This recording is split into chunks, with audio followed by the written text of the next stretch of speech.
No warnings, just karma.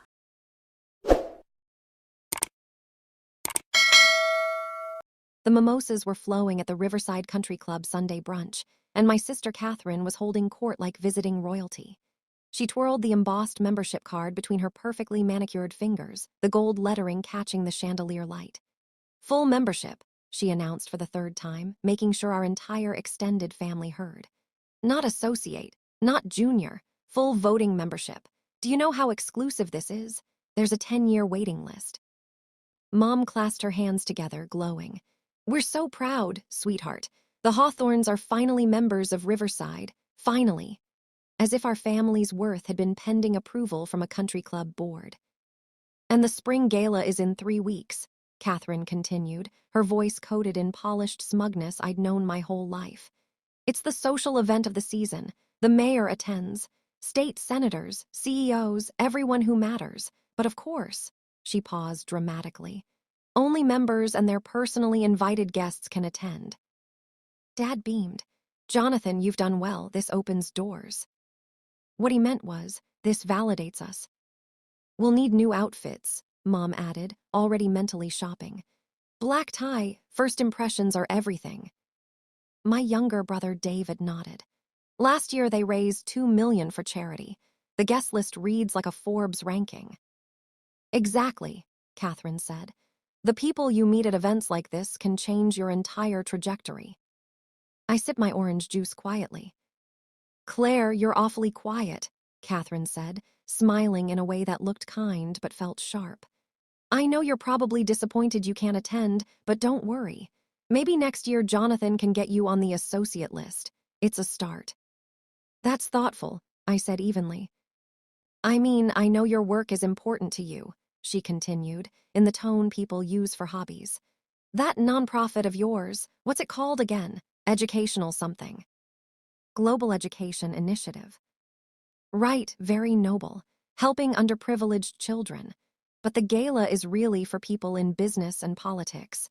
You'd probably feel out of place anyway." Mom patted my hand. "High society events can be overwhelming if you're not used to that world, dear. Better to stick with what you know." What I knew, apparently, was running what they believed was a small charity project. What they didn't know, because they had never asked, was that Global Education Initiative had grown from serving 200 students to operating in 47 countries with an annual budget of $180 million. They didn't know because they measured success in titles and memberships, not impact reports showing 2.3 million children educated. "I actually received an invitation to the gala," I said quietly. The table fell silent. "That's impossible," Catherine said flatly. "Only members can invite guests, and we haven't sent ours yet." It wasn't a guest invitation. It came from the gala committee. Jonathan leaned forward. "They only send direct invitations to major donors or VIP speakers. I'm the keynote speaker." I slid my phone across the table. Catherine read the email. Confusion, disbelief, then panic. "This says you're the keynote speaker," she whispered. "Yes." Dad grabbed the phone. "Claire Morrison, founder and executive director, Global Education Initiative, keynote speaker." "But you run a small nonprofit," Mom said weakly. "Not anymore." I explained calmly. Partnerships with UNICEF, the Gates Foundation, national governments, a TED Talk with over 8 million views, articles in The Economist, briefings at the UN. Each sentence shifted the air at the table. Jonathan stared at his phone. "Your foundation's operating budget is $180 million. Projected $220 million next year. You work with governments." "Yes." Catherine's voice trembled. "Everyone at the gala will know you. You'll be introduced on stage." "Yes." "But I told everyone you worked at a small charity," she said. "I know." For the first time, she didn't argue. Weeks passed. To their credit, my family tried. Dad read every article. Mom attended a volunteer session. David helped review a grant framework. Catherine visited our office and asked real questions. Then gala night arrived. Riverside glittered with crystal and gold. A string quartet played softly. Politicians, executives, and legacy families filled the ballroom. Catherine stood in silver silk beside Jonathan, poised but tense. Backstage, the club president greeted me warmly. "We've had record confirmations because of your speech." I stepped onto the stage under chandeliers and spoke about impact over image, about children in Kenya coding on solar tablets, teachers in Cambodia training entire districts, refugee education systems built from nothing. I spoke about building when no one claps, about purpose without applause. The ballroom stood. For a long time. Afterward, donors pledged millions. Officials requested meetings. International delegations approached. But the moment that mattered most came when Catherine found me, eyes shining. "Your speech was beautiful," she said. "I'm sorry I didn't see it before." I hugged her. That night, my family didn't brag about access. They asked how they could help. And for the first time in my life, they understood what real success looked like. The applause from the ballroom still echoed faintly in the hallway when the Riverside events director touched my elbow. "Claire, the board chair, and a few trustees were hoping you might join them in the private lounge for a few minutes, only if you're not exhausted." I smiled. "Lead the way." The lounge was smaller than the ballroom but far more powerful. Oil paintings, dark wood, the kind of quiet room where decisions get made that never appear in press releases. 5 people stood as I entered. 2 were names I recognized from Foundation annual reports. One had a university building named after him. Another had been a senator for 20 years. "Ms. Morrison," the board chair said, shaking my hand with both of hers. "Your speech didn't just move people. It clarified something we've been struggling with." I waited. "We've been funding international education for years," she continued, "but through scattered grants. No unified strategy, no measurable long-term model." A man beside her nodded. "Tonight, you laid out the model." She slid a folder across the table. "We'd like global education, initiative to become Riverside Foundation's primary international education partner." I didn't touch the folder yet. "In what capacity?" "Multi-year strategic partnership. Initial commitment, $25 million annually, renewable, with expansion tied to performance metrics." Jonathan, who had quietly slipped into the room behind me, inhaled sharply. "That's not a donation," I said carefully. "That's structural alignment." "Exactly," the chair replied. "We don't want to just fund you. We want to build around a model that already works." "And governance?" I asked. She didn't hesitate. "We would like you to join the Riverside Philanthropic Board as a voting external director focused on global impact." Jonathan's eyes widened. Catherine, standing just outside the doorway, looked like the floor had tilted. A voting seat. Not a guest. Not a speaker. Not a temporary advisor. Institutional authority. "I don't make decisions like this in hallways," I said calmly. "I'd need to review the structure, autonomy clauses, and funding safeguards. My organization can't be subject to political mood swings or branding exercises." The former senator smiled slightly. "Good, that's exactly why we want you." 72 hours later, our legal teams met. We added protections. Non-interference clauses, so programs couldn't be quietly defunded for optics. Autonomy language, protecting our curriculum and technology. Expansion rights that didn't trap us in exclusivity. When the final documents were signed, Riverside didn't just gain a charity partner. They aligned with a global operating system. The announcement made national news. Riverside Foundation commits $150 M education partnership. Claire Morrison joins Philanthropic Board as voting director. At the next family dinner, Dad set the newspaper beside my plate like it was something fragile. "You're on the board," he said softly, "not as someone's guest, as leadership." Catherine gave a small, honest laugh. "I spent years trying to belong in that building. You walked in and rewired how it works. I reached for my water. Belonging is temporary, influence is structural. She nodded slowly, absorbing that. Over the following months, Riverside funding helped us expand into 3 new countries. Their network opened policy doors. Our systems ensured the money translated into classrooms, teachers, and measurable literacy gains. At the next spring gala, something subtle had changed. My name wasn't just in the program as last year's speaker. It was listed on the board of directors page. Catherine stood beside me during cocktail hour, introducing me to people not as her sister who worked with children, but as the person leading Riverside's global education strategy. No edge in her voice, just pride. Later that evening, she squeezed my hand. "You didn't take my moment," she said quietly. "You built a bigger one and pulled us into it." I smiled at her. That's what family's supposed to do. And for the first time, the room that once symbolized status felt like what it should have been all along. A place where resources moved toward impact, not just image. 6 months after the partnership was signed, the first impact report went live.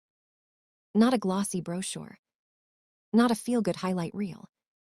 Data, independent auditors, third-party verification, literacy rate improvements, attendance stabilization, teacher retention metrics, cost per student efficiency compared to traditional aid models.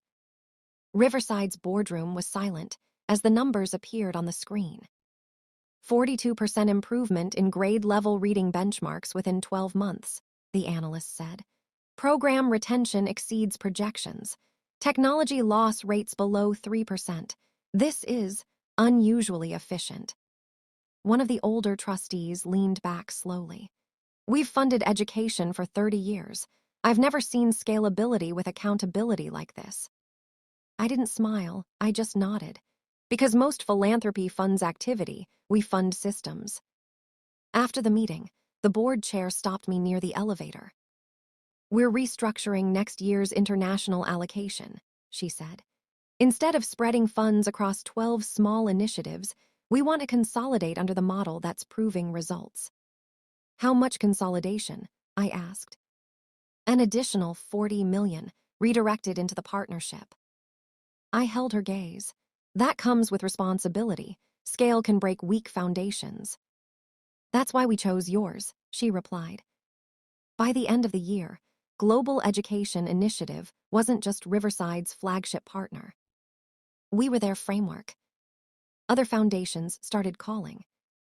Then state education departments. Then 2 federal advisory panels. Influence doesn't arrive with applause. It arrives in meeting invites. Back home, the shift in my family had settled into something steady and real. Dad now forwarded me policy articles with notes in the margins. Mom hosted small fundraising dinners, not flashy, just thoughtful gatherings with people who actually cared. David helped us navigate international compliance structures. And Catherine, she surprised everyone. She stopped talking about who she met at events and started talking about which donors might fund teacher housing projects in rural regions. She leveraged every social connection she had not for status, but for strategy. One evening after a fundraiser, she stood beside me on her balcony overlooking the city lights. "I used to think power meant being seen in the right rooms," she said. I sipped my tea. "That's visibility." She nodded. "Now I see it's about deciding where resources go when no one's watching." "That's influence." She looked at me with a small smile. "You were building that the whole time, weren't you?" "Yes." "And we almost missed it." I shrugged gently. "You were looking at the stage. I was building backstage." The following spring gala arrived without tension. This time, when the program listed the board of directors, my name was simply part of the structure. No surprise, no novelty. Normal. During the evening's address, the club president announced Riverside's largest single-year international education commitment in its history. The room applauded. Catherine leaned toward me and whispered, "You changed what this place thinks success looks like." I watched the crowd, the gowns, the tuxedos, the legacy names, and felt something quieter than pride. Stability. Because real domination isn't loud. It isn't dramatic. And it doesn't need a spotlight. It's written into contracts, embedded in systems, and carried forward by results no one can argue with. Years ago, I was the sister they thought didn't belong in rooms like this. Now I help decide what those rooms fund, who they support, and how far that support reaches. Not by demanding recognition, by building something too effective to overlook. A year later, the impact had moved beyond foundation boardrooms. State education officials began referencing our model in policy drafts. A federal advisory committee invited our team to present implementation data. Not theory, not projections, field-tested systems with measurable outcomes. Riverside's early decision to back us was now being described in philanthropic circles as strategically ahead of the curve. Translation: they followed results, not trends. At the quarterly board meeting, a new proposal landed on the table. Several regional foundations want to co-fund under the Riverside framework, the chair said. They don't have the infrastructure, but they trust ours. And ours trusts GEI, another trustee added, nodding toward me. The proposal was simple in language, massive in implication. Create a pooled international education fund. Riverside would anchor it. Other foundations would contribute. Global Education Initiative would serve as the primary implementation partner and systems lead. Estimated first-year pool, $110 million. Not scattered grants. Aligned capital. I flipped through the briefing packet slowly. If this moves forward, governance has to stay impact-led. No vanity projects. No pet initiatives that look good in newsletters but fail in classrooms. The room agreed faster than I expected. Because now the numbers spoke louder than reputations. When the vote passed unanimously, Riverside didn't just expand its philanthropy. It became a central node in an international education funding network. And I wasn't presenting to the board anymore. I was shaping what went to the board. That difference is quiet, but permanent. At home, the changes felt just as real. Family gatherings no longer revolved around who got invited where. They revolved around updates. How many teachers train this quarter? Which country is onboarding next? What's the retention rate looking like? Catherine had found her lane in this new world.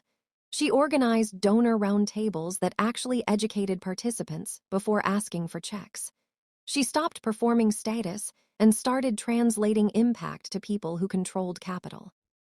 One night after a successful event, she hugged me tightly. "You know what's strange," she said. "I don't miss the old version of success." "Why would you?" I asked. She smiled. "This one actually does something."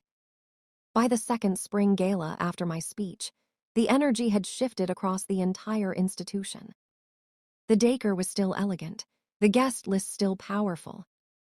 But the program booklet told a different story now. Pages highlighting measurable outcomes, multi-year commitments, long-term strategies instead of one-night fundraising totals. During the president's remarks, he said something that would have been unthinkable 2 years earlier. Riverside's legacy will not be defined by exclusivity, he announced, but by effectiveness. The applause felt different, less performative, more grounded. Catherine squeezed my hand under the table. Not because I was on stage. Not because my name was printed somewhere important.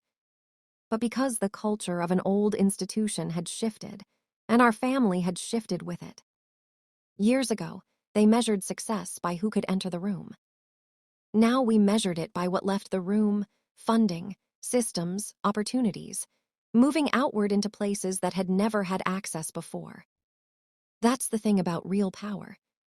Once it's built into the structure, it doesn't need defending. It just keeps working. The real test came quietly, without chandeliers or applause. 18 months into the partnership, A new slate of trustees joined Riverside's board.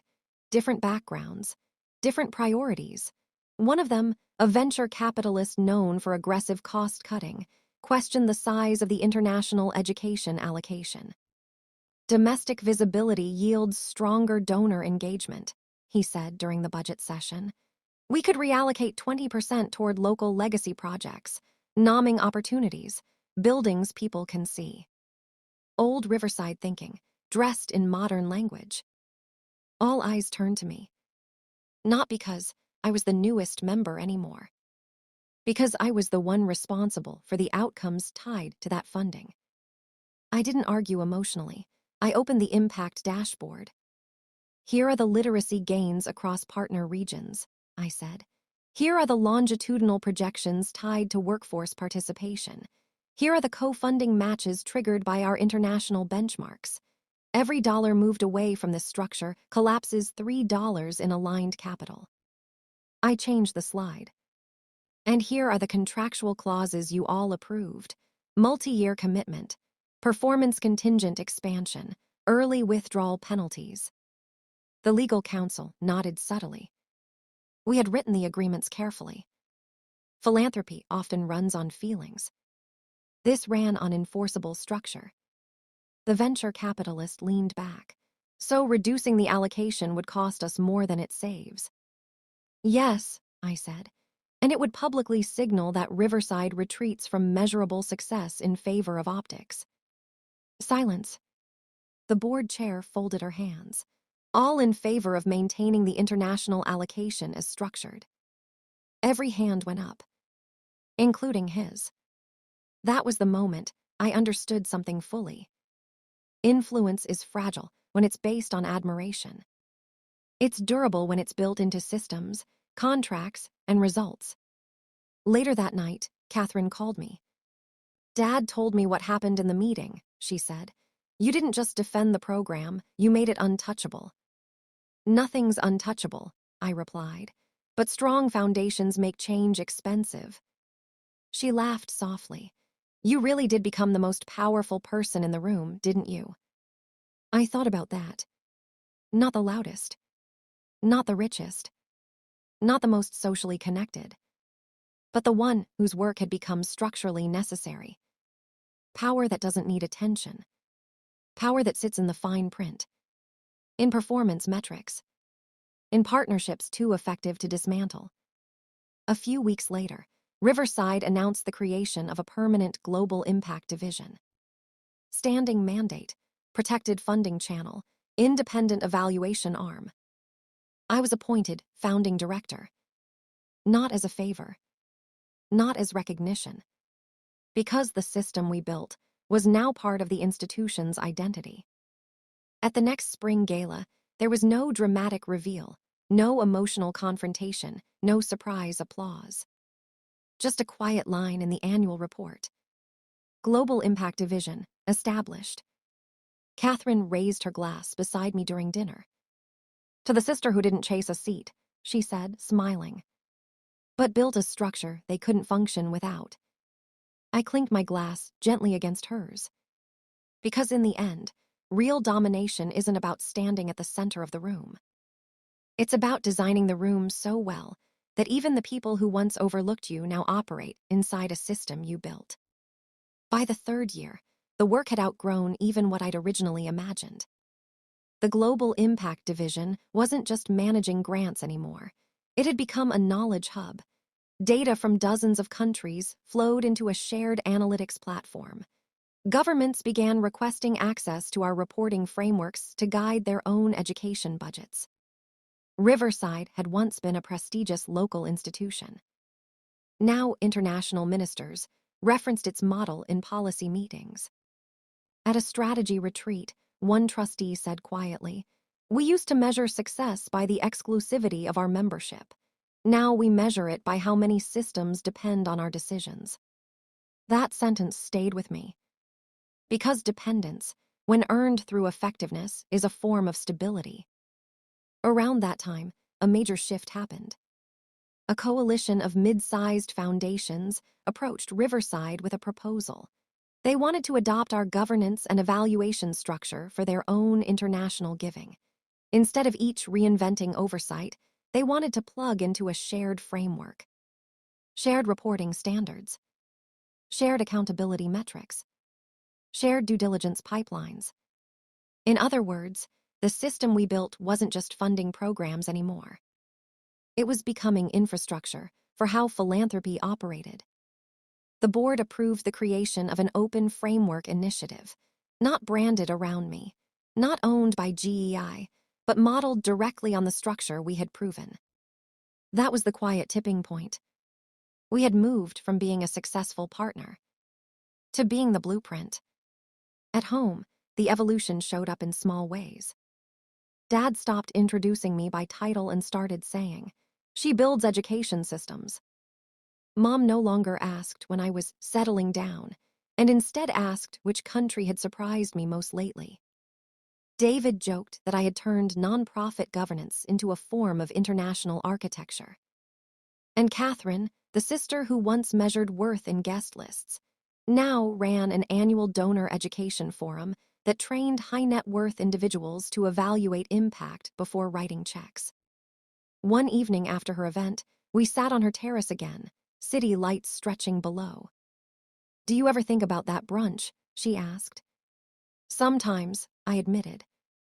"I was so sure success meant being seen in the right place," she said. "I didn't realize the real power was deciding what those places actually do." I smiled. Visibility fades, structures last. She nodded. "You didn't beat the system." "No," I said softly. "I learned how it worked and then built something it needed." Years ago, I was the sister they thought wouldn't fit into rooms like Riverside. Now the frameworks built from my work shaped how money, policy, and accountability moved through those rooms, and far beyond them. Not loudly, not dramatically, but permanently. Because the strongest form of dominance isn't control over people. It's influence over the systems that shape their decisions long after you've left the room. 5 years after that brunch, Riverside hosted its centennial gala. 100 years of legacy, oil portraits in the halls, generations of names etched into plaques, the kind of night institutions use to remind themselves who they've been. But the theme printed across the program wasn't heritage. It was impact. The ballroom screens didn't just show donors and debutantes from decades past. They showed classrooms in rural Kenya, teacher training sessions in Vietnam, solar-powered learning labs in refugee settlements, data dashboards tracking literacy growth in real time. Not charity as image. Impact as identity. Backstage, the current board chair handed me a slim folder. "Before you go out there, you should see this." Inside was a resolution. Riverside was formally endowing the Global Impact Division with a protected, perpetual funding stream, legally separated from annual budget fluctuations, locked by charter amendment. Future boards could expand it. They could not dismantle it without a supermajority and public disclosure. Institutional permanence. I looked up. "You're embedding this into the Foundation's constitution." She nodded. "It's no longer an initiative, it's part of who we are." Out in the ballroom, Catherine sat between Mom and Dad. She caught my eye and smiled, not the tight, competitive smile from years ago, but something steady and proud. When I stepped onto the stage, the applause wasn't explosive. It was sustained. Respect, not novelty. I spoke briefly that night. Not about myself. About systems that outlast individuals. About how real progress happens when impact becomes policy, not performance. About how institutions earn relevance not by guarding doors, but by directing resources where they matter most. When I finished, the standing ovation felt different from the first gala years ago. That time, they had applauded a story. Tonight, they were affirming a transformation they now belonged to. Afterward, as guests filtered toward dessert and quiet deals, Catherine found me near the side exit overlooking the river. "You know what I finally understand," she said. "What's that?" "You never wanted their approval. I shook my head gently. You built something so solid they had to align with it. I smiled. Approval is temporary, alignment is structural. She laughed softly. You really did change the whole table. No, I said, watching the lights reflect on the water. I just built a better one and made it too useful to ignore. Inside, a century-old institution was now permanently tied to global education systems that would outlive all of us in that room. Not because I demanded recognition, not because I chased status, but because quiet, consistent work, protected by smart structure and guided by real impact, becomes power that doesn't fade when the applause stops. And that is how you win without ever needing to prove you belonged. If this story showed you that real success is built on impact, not image, make sure to like, subscribe, and follow for more powerful stories like this.